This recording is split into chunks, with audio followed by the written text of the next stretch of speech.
Hi everybody, welcome back to my channel. My name is Shannon and I am a 35-year-old mother to 3 beautiful babies. So today we're actually going to talk about something that's a very sensitive subject for me. I actually had a completely different video planned for this Wednesday. Today I did have some events that happened that actually triggered these things that I have going on in my life. And I decided I'm going to go ahead and share this with you because it is very important to be open and talk about this, and this is a lot to do with my mental health. I do suffer from PTSD and GAD. So PTSD is post-traumatic stress disorder and GAD is generalized anxiety disorder. So these are not the two same types of disorders. They do often get confused with panic disorders and anxiety disorders. So GAD is a type of an anxiety disorder. So I'm going to go ahead and tell you kind of what the dictionary version of these are, how they affect me when it comes to my weight loss, and how I kind of push through it. Post-traumatic stress disorder, PTSD for short.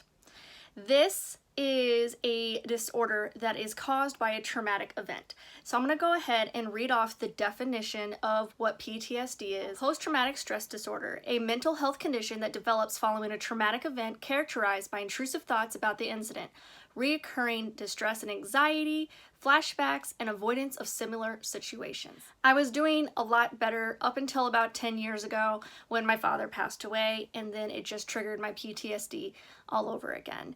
So some of the symptoms that you're going to be seeing with people with PTSD, some of the things that I do suffer with myself, is reliving them. Flashbacks, you can have it in the day. A smell can trigger a flashback, a sound, a word. A lot of times I suffer very vivid dreams of this reality in my mind where this event is going to keep happening over and over and over again. I also avoid people, places, things that trigger this memory. So a lot of times I'll be invited to go out to things and I will end up refusing just because I know it will trigger a flashback or an attack. And sometimes I'm not strong enough to handle that. Another thing is I have an increased awareness of everything around me. I get angry really fast, I'm very irritable, and then you have to deal with things like this unexplained hatred of certain items, difficulty sleeping and concentrating. So, I can react very brashly, and I know this is something that I've always been working on. But on the other end of it, I actually have what they call the flat effect. So after I have an extreme reaction to something, I tend to go numb. So I will, like today I had an event where I got into a disagreement with some people. It led to some very nasty words being said. And I reacted in a very negative way, even though I was trying not to. So what happens is, after an event like that, I tend to go emotionally flat. So you can have somebody come in here and tell me I lose my job, and I won't really feel anything. I won't react the same way that you think. The other thing with PTSD is we generally feel very negative emotions, especially guilt and anger. These are things that anybody with PTSD that has been diagnosed with it is actively working on. So now we're going to go ahead and go into generalized anxiety disorder. This disorder is often intertwined with panic disorders or anxiety disorders where you just have panic attacks. Now, it is a version of an anxiety disorder, but it is not a panic disorder. Generalized anxiety disorder's definition is an anxiety disorder marked by chronic excessive anxiety and worry that is difficult to control, causes of distress or impairment in daily function, and is accompanied by 3 or more of the associated symptoms, such as restlessness, irritability, poor concentration, and sleep disturbances. So this is something that I've actually recently got diagnosed with after my dad passed away, and I can say I definitely have this. It is not something that's easy to live with. So I'm going to go ahead and go through some of the symptoms here. I do suffer from most of these symptoms, but I am working on them actively to get better at it. Uncontrollable worry and nervousness, getting easily startled, trouble sleeping, amnesia, inability to concentrate, indecisiveness, irritability, headaches, restlessness, sweating, nausea, and heart palpitation. The only thing I don't have in this is heart palpitations that I know of. That's kind of hard. That's kind of like when you feel like your heart stops and skips a beat. Now, sometimes I do feel that, but that's more of my breathing hitching than it is my heart. So this is some of the stuff that I have to deal with on a daily basis. Whereas most people are worried about the day-to-day activities, how they're going to get to work, how, what they're going to eat for lunch, what they're going to do for their workout, did they get all their kids' stuff done, stuff like that. I literally plan for the worst. When I get up in the morning to go to work, I leave over an hour early, dreading being in a car accident or being stuck on the highway, heaven forbid, stranded. I actually have an emergency response kit in my car with food, water, everything in there. It's different living in a world where you're prepared, where in my mind, it is Armageddon every single day. The reason I wanted to talk about this today is because I did get into kind of a very triggering event on Facebook of all things, which is why I actually stopped being on Facebook quite a bit. I'm actually on Instagram more often than Facebook. So if you want to follow me, you want to talk to me, if you have these kind of things, you want to talk about it, my Instagram handle is going to pop up somewhere around here. Please go ahead and follow me. I do try to respond as much as possible, and just know that you're not alone in this. So how does this affect my fitness? The first thing of how it affects my fitness is I actually have to look at how I establish my goals. So in my mind, having a dead set timeline is not a good plan. So say if I decide I want to lose 20 pounds and I have to do it here by the end of summer, so 3 months, I gotta give myself 3 months to lose 20 pounds. My mind will be so fixated on that I will literally lose sleep at night. I will literally have panic attacks when I try to step on a scale. It's not worth my mental health to give myself a definite timeline for certain events, which is another reason why my weight loss journey has taken a little bit longer than what most people's has, is because I have figured out that I need to take care of my mental health in order to be healthy in my body. Another example is worrying about my clothes sizes, worrying about what that number is on the scale.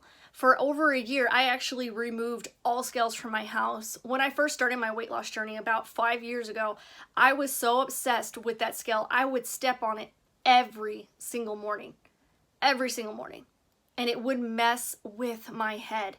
The qualitative data for me was just not worth it. Same with pant sizes. I actually recently went out to go buy jeans. Even though I had lost so many inches and I had lost so many pounds, I was so caught up in that jean size number, where one place I would be a size 8 and then in another I'd be a size 16. And I know this is a lot to do with actual women's clothing sizes. I really wish we would go to the numerics just like the men. If you're a 34 straight, you're a 34 straight. If your inseam is a 36, you're a 34, 36. End of story. All pants are done that way. I do wish women's sizes were like that, because then my mind wouldn't be as obsessive. I would know if this size fits here, this 34 in this brand fits here, then this 34 is going to fit here in this brand. But unfortunately, that's not how women's sizes are made. We're going to talk about the anxiety of actually going to the gym. Now, yes, I've been going to the gym for years, but unfortunately, there are times where my anxiety when it comes to going to the gym is just astronomical. And today is one of those days. So today I decided I'm going to go ahead and I'm going to do a home workout. I'm going to go on a walk. I'm going to do something to actually move. And I will just move this weightlifting session, which is a chest day, to say Friday, which is my normal cardio day, or something like that. Because the fact of the matter is, if I mentally can't handle a workout, being around people and feeling anxious, then I'm not going to get the best of my workout in at a gym itself. So I have to adjust and adapt to what I need to do mentally. I do worry about people watching me in the gym. I do worry about not having the perfect form.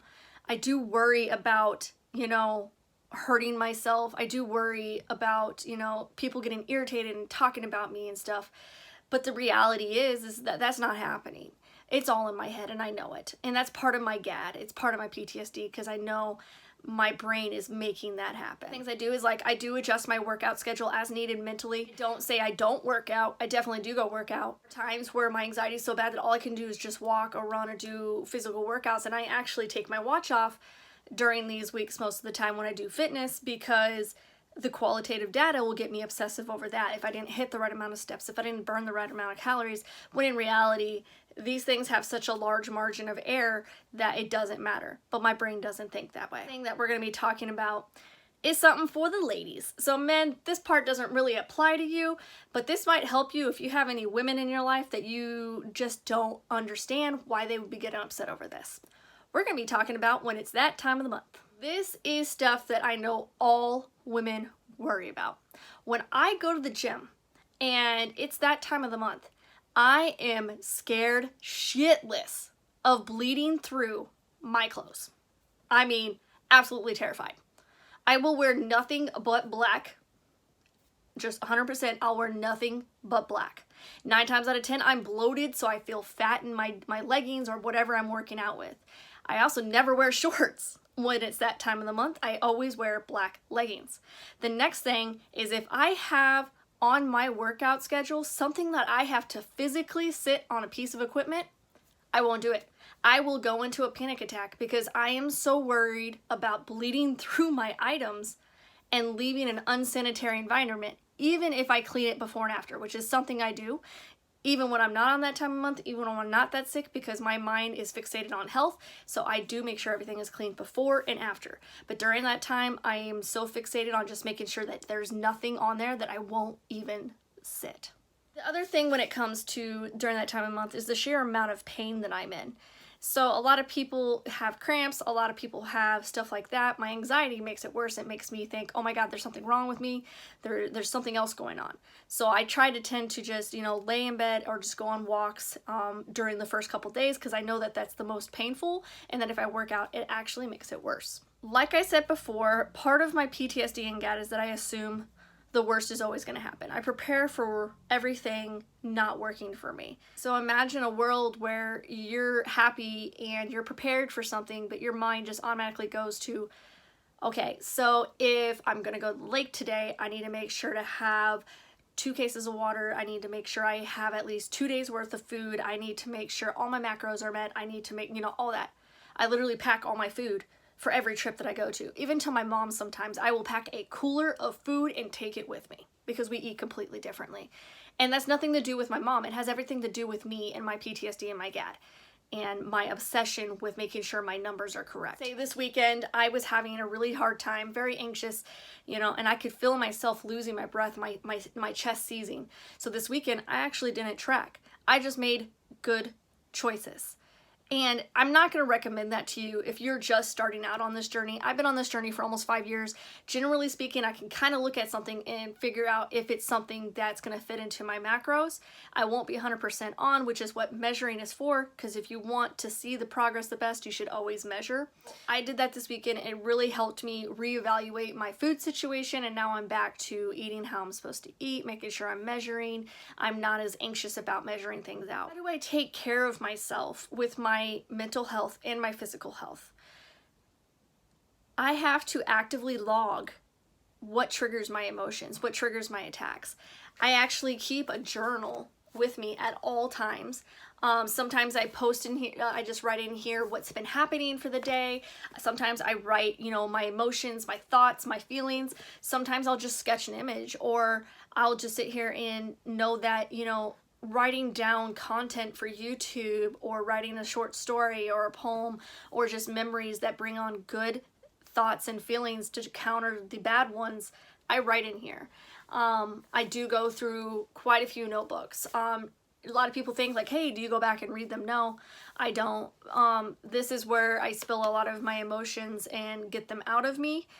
Sometimes I'll go back and review if I know I wrote something for YouTube or if I wrote a story or something like that. But when it comes to some of my triggers, I try to avoid them. I have addressed this in the past with some therapist, and I don't go and look back unless I'm around somebody who I can actively trust, because most of the time rereading it actually triggers another attack. Another thing that I do is when I go into these lapses, when I have really bad panic attacks, when I go through these extreme emotions of both highs and lows, because it's not just anger that triggers it, it's extreme emotions where extreme happiness can trigger my anxiety.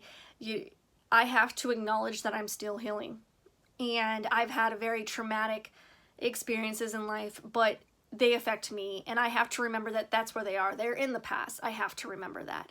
So if you're in this situation and you're worried about it, just remember that you're still healing. If there are days that you just can't do it, it's okay. All right, so how does this work if you're in the gym and you're having a panic attack, or you don't have the ability to work out at home that day, or something like that?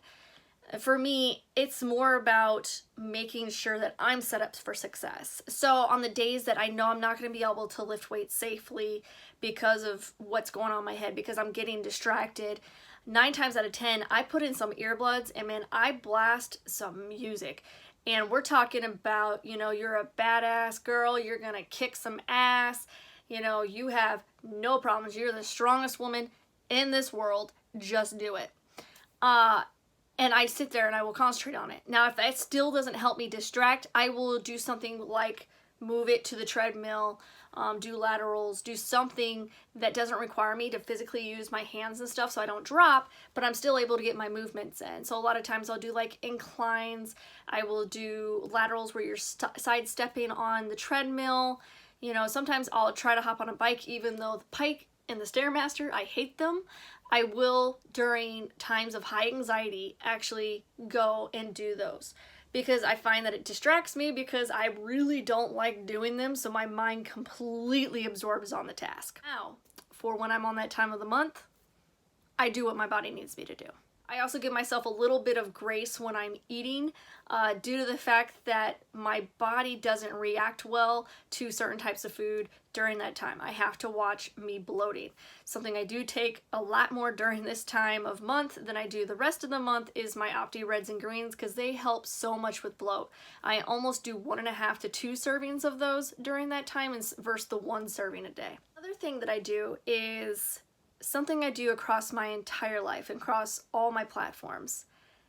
I cut out as much stress as possible. Having extra stressors in my life is not worth my health. So say with the stuff on Facebook today, I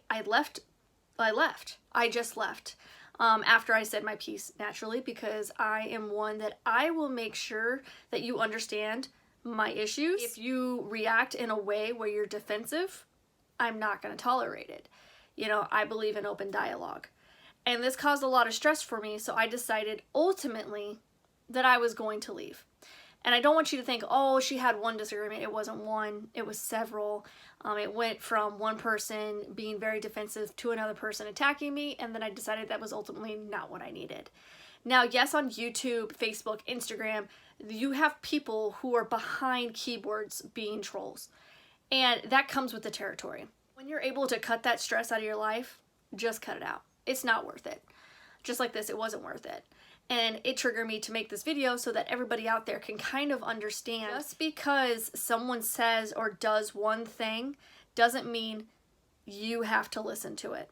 If you have an issue with something and you bring it up and they can't willingly address it, don't worry about it. This actually triggered me to have several panic attacks today because I let it get to my head. And I couldn't go to the gym. I literally could not go to the gym today. I had a gut feeling over the last couple days that this was going to happen. And again, this is just something that establishes my constant dread of something happening. So take that and put it into everyday instances. Having a call from your boss causing anxiety. You find a way to establish with your boss that, hey, I'm not feeling very good right now. I'm just letting you know this is what's going on. Your SO, your children, if you make them aware of what's going on with you, you'd be surprised how understanding they can be. And that brings me to my final point. In order to succeed when it comes to both your mental health and your fitness, the number one thing you need is a support group. You need a support group that not only challenges you physically to push yourself, but challenges you mentally, but is completely understanding and who you can give absolute trust to. I have found an amazing group with Supplement Superstores and First Form. I am known to disappear and recede into myself, and there's people in these two groups that literally will come and seek me out and pull me back out. They understand the things that I go through, and a lot of them have gone through it themselves. Finding this group was essential for me to progress in my mental and my physical health. So I hope this video, that was kind of a spur of a moment thing to record for everybody here today, kind of opened your eyes generally to the things that go on people who suffer from PTSD and GAD. PTSD doesn't just come from veterans. Even though I am a veteran, it did not get triggered because of the US military. There are things in the US military that definitely contributed to it, but it did not trigger it. Anybody can have PTSD. Anybody can have GAD. And these disorders are so common that most people go undiagnosed for most of their life. So next time someone tells you that they're having a hard time, or say someone overreacts to something, kind of think about what they could possibly be going through. Sometimes it's something like this, and sometimes they're just dicks. Let's just face it out there. Sometimes they're dicks. And don't let that get to you ultimately. I hope you guys had a great day. I'm going to go ahead and relax, spend some time with my children, go on a walk a little bit later and meditate, try to get myself to calm down a little bit, especially since for most of the day I have felt like I was a tightly wound ball. So remember, if you need that day to take a break, you take that break and take care of yourself both mentally and physically. So I hope you had a wonderful day. Go out and smile at somebody, because you don't know what anybody is going through in this world. And I will see you on the next one. Bye.